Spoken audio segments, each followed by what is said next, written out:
Welcome back to the big Friday night show, everybody. Got my Friday night tie on. Welcome back, college dorms across America. Yeah, you, man. What? Yeah, you. Dude, this is really happening. Yeah, it is.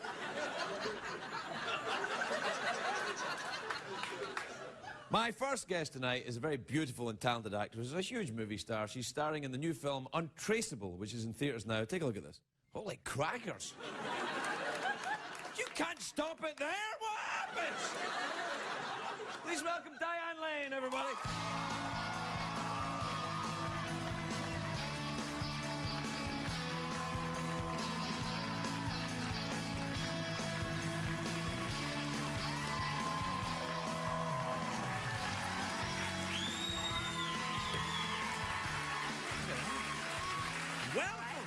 Thank you for having me. It's very nice to see. May I say how lovely you look? Well, thank you. I love your new haircut. Thank you. I just got it Thursday night. It looks lovely. Hey, can I just say how fantastic your shoes are? I don't normally talk about people's shoes, but these are sensational. My goodness, they're so simple. I appreciate your Really? They're appreciation simple? of them. No, they catch the eye. Thank you. Are you a big shoes fan? I'm guilty of having more shoes than I wear. Really? You know, I've never met a woman in my life who doesn't love shoes. It's true. It's a strange... What is that? Why? It must be a hormonal thing, I suppose. I don't... Do you know what I thought it was? This sounds a little kind of negative, but it's not meant to be. But I think women love shoes. This is what I've noticed. I think women love shoes is because the size never changes. Do you know what I mean? Like if you put on a couple of pounds, you're like, the shoes are still your friend. Well, yes, I beg to differ. I mean, honestly, it's funny. When you have a child, your feet grow. Well, there is that, yeah. And my 14-year-old is now very upset that I didn't save all the shoes that I gave away. You gave away all the shoes? Well, because they didn't fit me anymore. What was I thinking? Yeah. I didn't realize the kid's going to grow up and save it. You save a fortune. She just wants my shoes. That's really what I exist for. What age is your... You have a daughter who's... Yeah, a daughter. It would be strange if it were my son, but you know. Yeah. I was in San Francisco last weekend, and let me tell you. Well, it's all about my shoes, you know. Just to look at. Just to look at? Well, because I hardly... When I'm on your show, I get to wear them, but do you know, at home, come on, right? I mean, you know. No, I think my image of you in my head I like your image. Tell me. You wear this outfit and Much vacuum. Better. Yes. You're like. I've seen that Freddie Mercury video. You Maybe know one of those little do-raggy things on your head. La la la la la la. Well, my husband's birthday's coming up. You've given me a nice idea. That's it. That's your husband's birthday present right there. That'd be great. Now, listen, tell me about the movie. What's the movie about? Well, it's a thriller, and it's interesting because I think it was written for a man originally. Really? Well, I mean, they just made John Jennifer, which was great. As a thriller, I was delighted because this genre tends to have women as victims or the perpetrator is always, you know, Pauline tied to the tracks ever since the silent era of films and all this. The Perils of Pauline, wasn't it? That's right, yeah. You must pay the rent, Pauline! You've seen that movie, too. A million times. There you go. Yeah.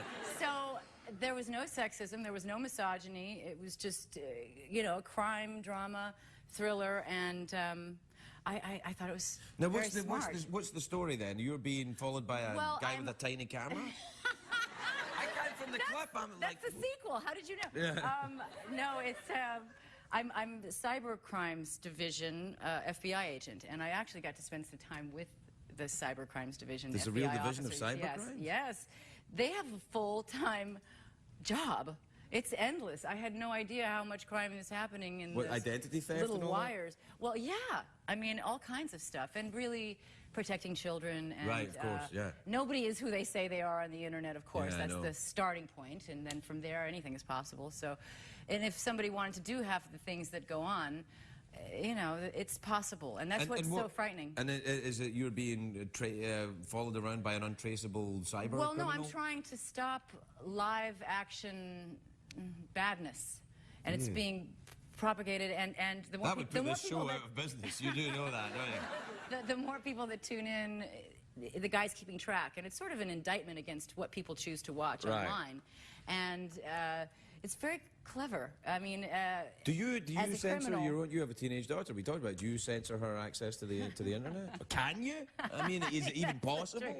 The truth is, I mean, we all have to instill a little what I call Jiminy Cricket inside of everybody, and really, I think you know who you are when you're alone with a computer for as long as these kids are, or a lot of people. Where do you go when you feel like A, you're anonymous, B, nobody cares or is watching, and your appetites and proclivities are just sort of, you know, the You whole come on world this is show there quite available. clearly. No, but I think that's true. It is a completely unrestrained entitlement. Your appetite. That's the generation too that I'm dealing with. Is right. This is my private universe, Mom, and I don't want you to have the password. And I got a Facebook account, and she was so angry with me, like it was just her domain, and I had no right to have an account. No, that is weird though. I don't know. I don't think that my son's 6.5, so his access to the You've computers got about 10 minutes. Yeah, I know. But the thing is, that I also, feel okay physically tackling him when he reaches for the computer. So like when he's like, no! And I'll do that I until... just saw that. Yeah, until he's 40, I'm going to do that. And you're like, no, get away, Dad! For goodness sake, Dad, I have kids of my own. Get away from that computer! I like that. But I'm terrified that people have access to my child that I can't monitor. There's I suppose that's what that is. There's that element, and I mean, it is kind of a litmus test, and we're just tour guides, parents, aren't we? I mean, really, what you were intending to do is to get people to a point where they have their own boundaries and they value them. So. And instill that in them. Well, now listen. Tell me about your. Did you live here? Do you live in Los Angeles? You from here? If you can call it living. No, I'm really? kidding. No, the big joke when you're from New York is there's no life after death. There's only L.A. But I mean, I love L.A. I've completely 180 degrees changed. I'm. Really? Do you surf? I've raised my children in the rearview mirror. Yeah. Do you? Are you into the Kabbalah and all that stuff? Do you do all that? Ooh. That's a big word. No, I'm kidding. No, I don't. Really? I thought my you did. grandmother was a Pentecostal preacher. Well, that'll do. Okay. Yeah. What are Pentecostals? I'm not quite sure what they do. Well, they don't handle this. Well, some do handle snakes. Right. But you get the They're Holy Ghost. Zookeepers. More zookeepers that handle snakes these days. Animal wranglers on film sets. But yes, you get the Holy Ghost and you dance around, and it's a lot of fun. Yeah, it sounds good. Yeah, it's all right. Yeah. Have you been very religious in your daughter's upbringing? No. So how do you handle that? I let her. Well, I think that it's important to become familiar with all different creeds and cultures and faiths and. I had a weird one with my son the other day. Oh, we were talking about Alcatraz, and he said, I said all the bad people went there, and he said, did Hitler go there? And I said, no, Hitler didn't go there. He said, where's Hitler? I said, he's dead. And then he said, is Hitler in heaven? And I said, no. And then he said, well, where is he? And I went, I don't know. You didn't want to send him there. I don't know what to do, and I find myself in this horrible position of not knowing what to do. It's like the monologue. But you're at that great age. Why is the sky blue? Well, I mean, all kinds of great questions come your way when they're 6.5, and by 14, you don't know anything. Yeah, I know.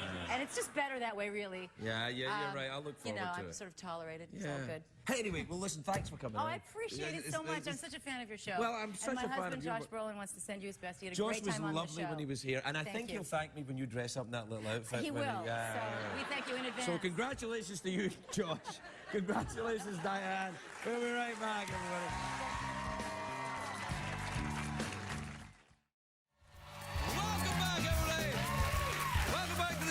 My first guest tonight is an Oscar-nominated actress. That was me acting. But she is Oscar-nominated, and she's starring in a new film, Cinema Verite, which premieres on HBO. Oh.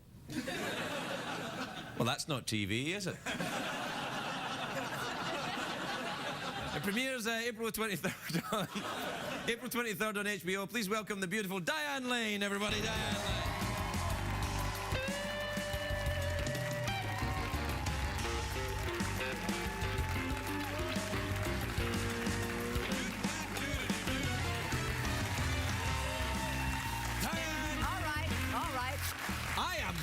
excited to see you, and I see I was right to be. Look at you. Well, thank you. You look great. You're very kind. You're very handsome, too. You said that. Well, on television.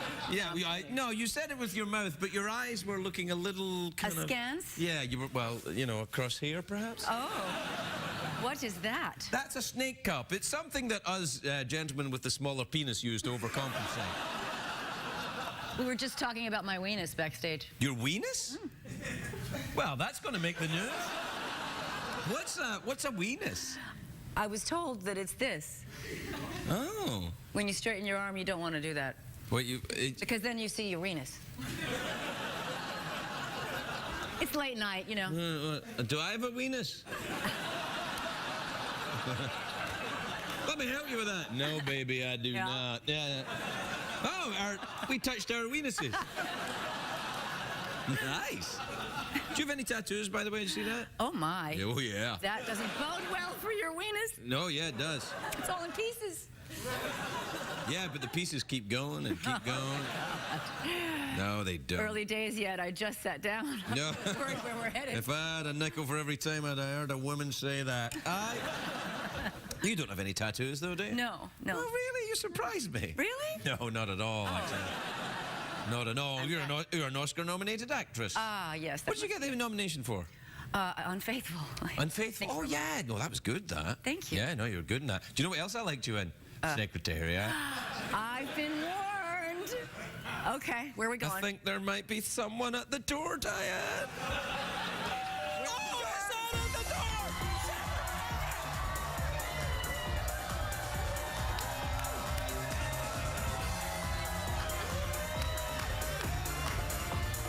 That is too much fun. No, that's the... Too much fun. In person. Yeah, I finally met him in person. You know, we actually did this thing at Hollywood Park Racetrack. We had that our Secretariat race against the horse that played Secretariat in the movie. How'd that go? Ours lost. Oh, but with great style. Yeah, and over a very short space of time. Do you do any horse riding in Cinema Verite? Oh. Your movie you came to talk about? I see what I did? It's not a Western. It's not? But I have... The last time I was on a horse, I was thrown. Really? Yeah. Why? I don't know. They saw something shiny in the bushes, and they went, and I stayed. It was like a cartoon. The horse was gone, and I just went. Yeah. But there was this moment where you hover, and it's all happening. You know, I got on my weenus, actually, the last time this is true. I show you. The last time I was on a horse. See that there, that scar? Oh, my. Yeah, look at that. That's real. Yeah. Can you see that there? Look at all that. See that? That's falling off a horse. That must have been a big horse. Yeah, it was, actually. It's my own horse, Duncan. Oh. Yeah, he's a Clydesdale horse. A Clydesdale? Yeah. You rode a Clydesdale? Well, not anymore. You must be bow-legged. They're very wide. No, they're big. Well, big. You know, I got ripped. I led you into Clydesdale. Excuse me, sorry. No, I do like a bit of horse riding, me. Yeah. I love it. Yeah. I love it. But not so much in Cinema Verite. No, Cinema Verite, yeah. What's Cinema Verite about then, Diane? Well, let's see now. The Loud Family in 1973, I think it aired, was the first American Family, was the name of the show. First people that allowed cameras in their life. Kind of the first reality show. Well, right? It's interesting because the reality show became something, how we got where we are today is a whole other can of worms. It's not really reality shows now. I don't think so. I think it's kind of an oxymoron, right? I mean, isn't it canceling itself out? When they say amateur porn. They're not really amateurs. Everybody's a star. Yeah, they're not really amateurs, the people in the amateur porns. They're just ugly professionals, you know what I'm saying? My husband is going to really enjoy this show. Oh, really? No, and that's what the... No, I'm not saying Cinema Verite is like that. I'm saying, no, but that's what I'm saying. It's like the reality shows are just, you know, low-paid actors now, aren't they, really? I don't even... Well, if they have an agent, I suppose they're an actor, which means they're not a real person. Yeah, that's right. It's all so complicated, really. Right, it's a little bit. Right, so Cinema Verite, anyway, yes. So it's the story of the family that really allowed the cameras into their lives. Yeah. And what happened? For 7 months. 300 hours of footage was whittled down to 12. And it's interesting because, I don't know, It's a very complex situation. This poor woman was trying to save her marriage and, in fact, wound up asking for a divorce. On camera? Yes, it really caused quite a stir. Yeah, And not bad. yeah, it was talked about. I remember being 7 years old and everybody was up in arms about it. Yeah, I was being a child of divorce.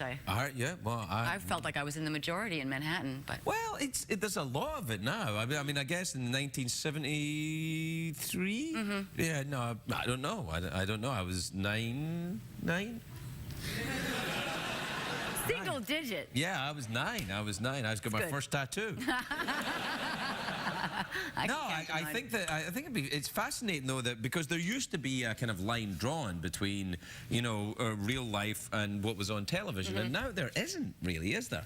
I mean, this show is kind of like from a reality shows. I really do kind of pull the sheets over my head. Really? I mean, except for Hoarders and maybe some of those, rehab shows more where kind people of are trying outsider art ones. to get their act together. Yeah, I feel sorry for people when they allow that into, I don't know, I feel, know, because we make our living in front of the cameras. Can you imagine not having any off-duty time? Wouldn't that be? It'd be like doing this show every night.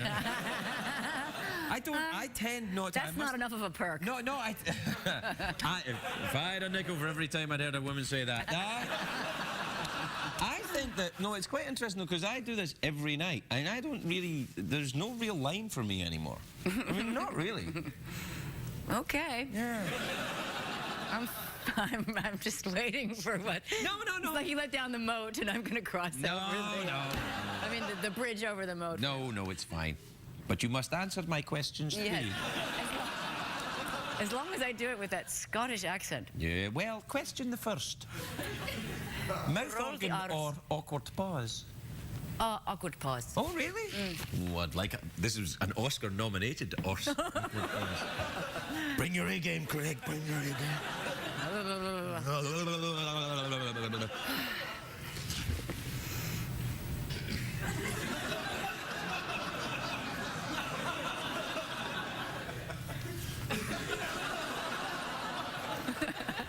Oh, you really know how to milk this. Oh, yeah. I'm taking lessons. Did I interrupt it? I ruined it. No, it's all right. Sorry. Let's do it again. Okay. And this time, the awkward pause has a sexual undertone. I love it. Oh, my God. Raising the stakes. Okay. All right.